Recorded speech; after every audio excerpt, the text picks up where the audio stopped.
আমি বর্তমানে ৯ নং নোয়াপাড়া ইউনিয়নের রতনপুর এলাকায় চা বাগানের পূর্ব পাশে অবস্থিত লঘুনন্দন পাহাড়ে অবস্থান করছি।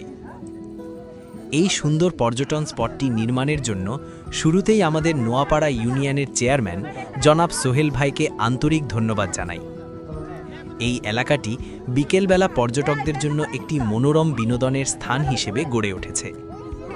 এলাকার বিভিন্ন স্তরের মানুষ এখানে এসে কিছুটা সময় আনন্দ ও স্বস্তিতে কাটাতে পারবেন।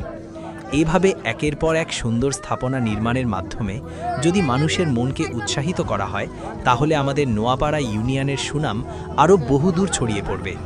আমি ব্যক্তিগতভাবে হৃদয়ের গভীর থেকে এই মহৎ উদ্যোগের জন্য আপনাকে ধন্যবাদ জানাই এবং দোয়া করি ভবিষ্যতেও আপনি আমাদের জন্য আরও অনেক সুন্দর ও উপকারী কাজ উপহার দেবেন।